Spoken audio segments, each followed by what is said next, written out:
आप लोग कैसे हो। आज मैं आप लोग का क्लास 3 का हमारा पर्यावरण, ठीक है, पेज नंबर 3 कैसे कराने जा रहा हूँ मैं 3 से, ठीक है। अब देखो, ये बगीचा है, बगीचे में बच्चे लोग खेल रहे, ठीक है। अब पढ़ाते हैं, सुनो। देखो, अच्छा खेलना और अच्छा सुनना। रीना ने कहा, मैडम कल हम लोगों ने कबड्डी खेली, ठीक है। अब अमीना ने कहा, उसमें बहुत दम है, वह जिस दल में रहती है वही जीतता है। यानी कहने का मतलब, अमीना जिस दल में, इस दल में रहेगा, देखो दो है ना, एक दल दो दल, अगर जिस दल में रहेगा, ये दल में रहेगा तो ये दल जीतेगा, अगर ये दल में रहती है तो ये दल जीतेगी, ठीक है। अब देखो क्या बोल रहे इसके बाद, वही दल जीतता है। सीमा ने कहा, वो धीरे धीरे गुनगुनाती हुई कबड्डी कबड्डी बोलती है, सुनाई भी नहीं पड़ता, क्या पता सांस ले भी लेती है हो, ठीक है। बीशू ने हंसते हुए कहा, इस बात को लेकर खूब झगड़ा हुआ, ठीक है। बीशू ने हंसते बोला, ये दोनों सीमा में और किसमें, अमीना में, इस बात में बहुत झगड़ा हुआ। सीमा कहती है कि तुमने सांस ली है, पर रीना नहीं मानती।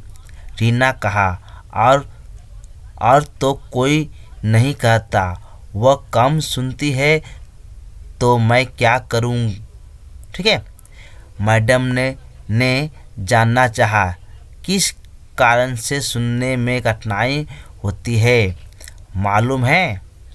दिलीप ने कहा, कान बंद हो जाने से सुनने में कठिनाई होती है, ठीक है। अब कान में मैल जमने की बात कह रहे हो क्या, मैडम ने पूछा। क्या कान में मैल जमने की बात कह रहे हो। निशा ने कहा, हाँ मैडम, कान में खोट जम जाए तो कान बंद हो जाएगा। ठीक कहा तुमने, ठीक है, ठीक कहा तुमने। कान साफ करना चाहिए, मगर सावधानी से।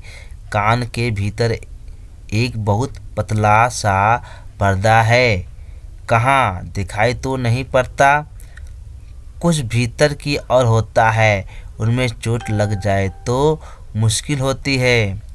दिलीप ने कहा, मेरे दादाजी मेरे कान साफ कर देते हैं। अच्छी बात है, ठीक है। कानों का मैला साफ करने में बड़ों की मदद लेनी चाहिए। देखो बच्चों, अब मैं जब पढ़ा यहाँ से यहाँ तक, इसमें से कुछ क्वेश्चन आंसर मैं खोज के आप लोग लिखा रहा हूँ, आप लोग देखो, ठीक है। क्वेश्चन क्या है, रीना ने क्या बताया। रीना ने बताया कि उन्होंने कल कबड्डी खेली थी। अमीना ने कबड्डी के बारे में क्या कहा। अमीना ने कहा कि कबड्डी में वही दल जीतता है जिसमें वह खेल रहा होता है, ठीक है। अब देखो 3 नंबर प्रश्न, सीमा कबड्डी के खेलने के बारे में क्या कहा। सीमा ने कहा कि कबड्डी खेलते समय धीरे धीरे गुनगुनाते हुए कबड्डी बोलना पड़ता है, जिससे कभी कभी आवाज़ सुनाई नहीं देती। अब देखो, सीमा और रीना के बीच क्या विवाद होता है। विवाद माने झगड़ा हुआ, ठीक है। सीमा ने कहा कि रीना के सांस ली थी, लेकिन रीना ने इस बात को नहीं मानी, जिससे झगड़ा हुआ गया, ठीक है। मैडम ने कौन सा सवाल पूछा। मैडम ने पूछा कि किस कारण से सुनने में कठिनाई होती है, मालूम है, ठीक है। अब देखो, कानों में मैल जमने से क्या समस्या होती है, तो उत्तर है, कानों में मैल जमने से सुनने में कठिनाई होती है और कान बंद हो जाते हैं। अब 7 नंबर देखो, कान की सफाई करते समय क्या सावधानी रखनी चाहिए। उत्तर देखो, कान की सफाई करते समय सावधानी रखनी चाहिए क्योंकि कान के अंदर एक बहुत पतला पर्दा होता है, जिससे नुकसान हो सकता है। 8 नंबर, कान में चोट लगने से क्या हो सकता है? उत्तर, अगर कान में चोट लग जाए तो सुनाई देना मुश्किल हो जाता है, हो सकता है। दिलीप के दादाजी कानों की सफाई कैसे करते हैं? दिलीप के दादाजी कानों मेथी से कान साफ करते हैं। मेथी कोई यंत्र होगा, ठीक है, वो दादाजी के पास एक कुछ यंत्र होगा, उससे कान की सफाई करते हैं। अब देखो, कानों की सफाई कानों की सफाई किसकी मदद से करनी चाहिए? कानों की सफाई बड़ों की मदद लेनी चाहिए। देखो, बोला कानों की सफाई किसकी मदद से करनी चाहिए? कानों की सफाई बड़ों की मदद से लेनी चाहिए। कान साफ करने में बड़ों की मदद लेनी चाहिए, ठीक है। ये चैप्टर मैंने जो पढ़ा है उसी में चैप्टर को अंदर से मैंने क्वेश्चन लिखा कर आप लोग को लिखा दिया। आप एक दूसरे एक बार 2 बार पढ़ लोगे। देखो, अब नीचे चले आओ।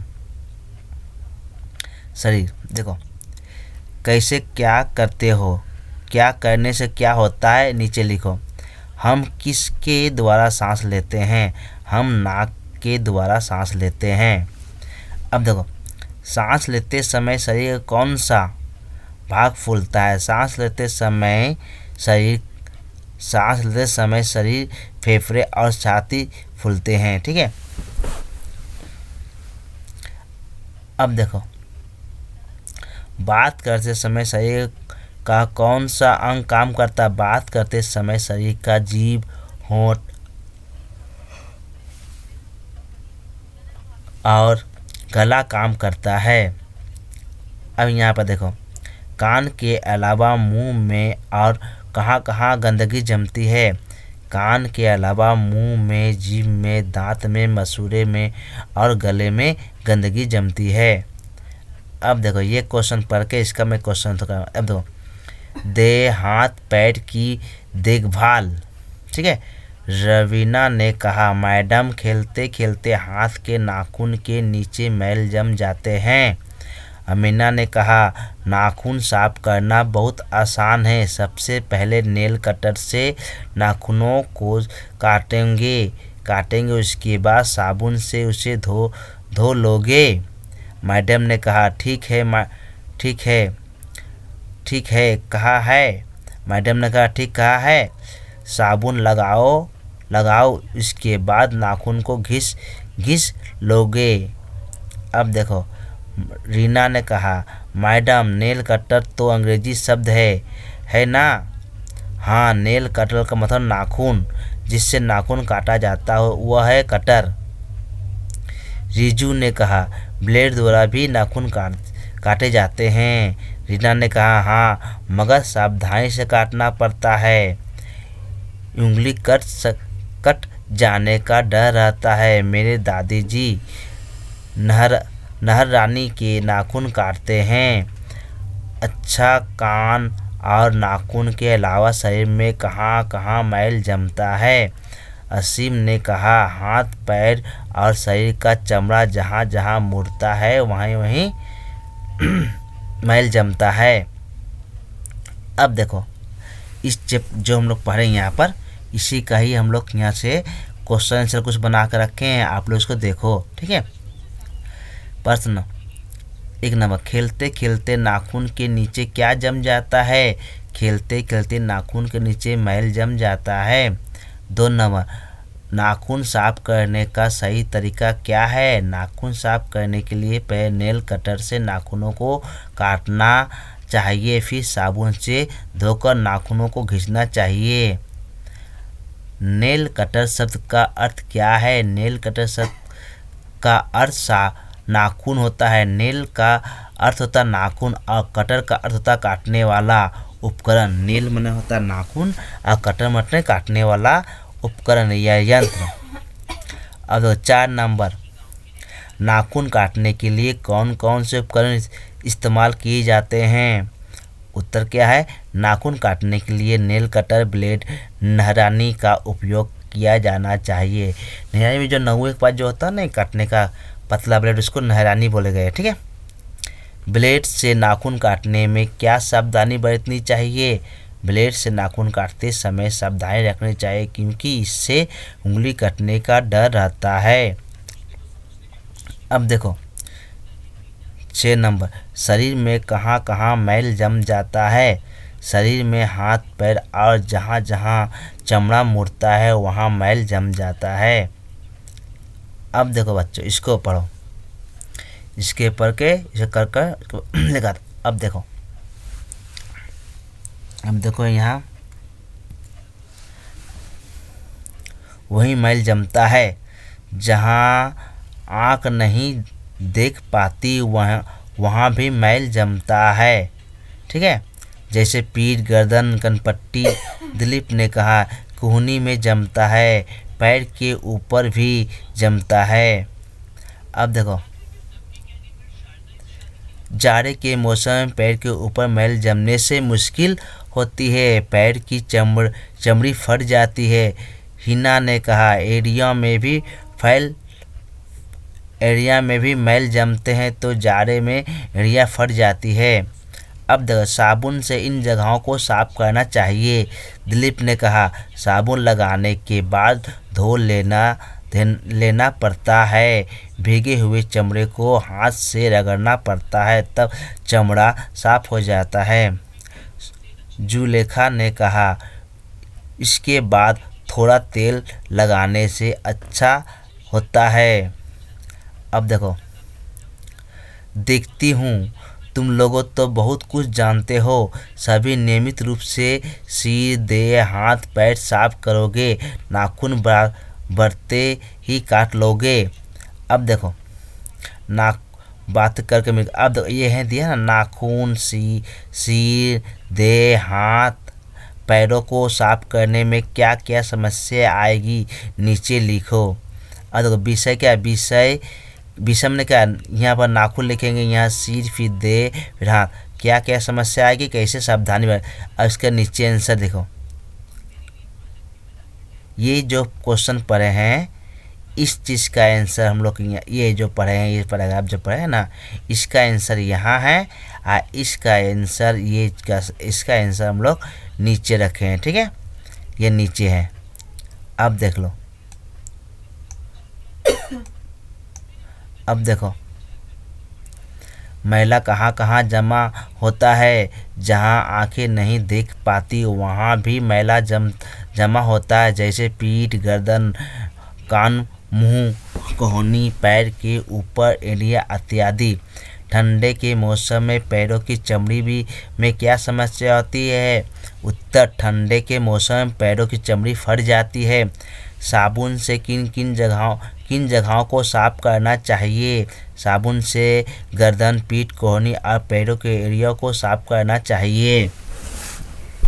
4 नंबर देखो, चमड़ी साफ करने के लिए कौन सा तरीका बताया गया है? साबुन लगाने के बाद धोना पड़ता है और भीगी हुई चमड़ी को हाथ से रगड़ना पड़ता है जिससे चमड़ी साफ हो जाती है। जुलेखा ने सफाई के लिए क्या सुझाव दिया? जुलेखा ने धोने के बाद थोड़ा सा तेल लगाने से त्वचा अच्छी हो जाती है। हमें स्वच्छता बनाए रखने के लिए क्या करना चाहिए? उत्तर, हमें नियमित रूप से सिर, हाथ, पैर साफ करना चाहिए और नाखून भी काटना चाहिए। अब देखो, ये जो है ना, ये जो हम लोग पढ़ाए हैं इसी का है, यहाँ पर लिख के रखे हैं। विषय, क्या क्या समस्या होती है। ओके बच्चों, अब देखो क्या सावधानी बरतनी चाहिए। नाखून में क्या होगा? नाखून में मैल हमने से शरीर में बीमारी होती है। नाखून में मैल जमने से हमारे शरीर में बीमारी होती है। नाखून को समय समय पर नेल कटर से काट लेना चाहिए। सिर से क्या है? सिर पर मैल होने से खुजली और घाव भी होती है। अच्छे शैम्पू और तेल का इस्तेमाल किया जाता है इसको ठीक साफ करने के लिए, सिर को साफ रखने के लिए। देह, शरीर पर धूल और पसीने की गंदगी होती है। ठीक है, रोज नहाने से शरीर साफ हो जाता है। अब देखो, हाथ नाखूनों के अंदर गंदगी जमती है और एड़ियाँ फट जाती है, इसका ये है। ठीक है, साबुन से अच्छी तरह हाथ पैर धोएं और एड़ियों पर क्रीम लगाएं। ठीक है बच्चों, अब इसे अच्छे से आप लोग पढ़ लोगे ध्यान से। ठीक है, 2-3 बार ये चैप्टर पढ़ के। अगर वीडियो अच्छा लगे तो लाइक एंड सब्सक्राइब एंड दोस्तों में शेयर करेंगे। ओके बच्चों, अब हम बाद में दूसरा क्लास लेके आएंगे। इसमें पेज 1 से लेकर 3 तक मैं आप लोग पढ़ा चुके हैं, अब उसके बाद पढ़ाएंगे। ओके बच्चों, गुड बाय।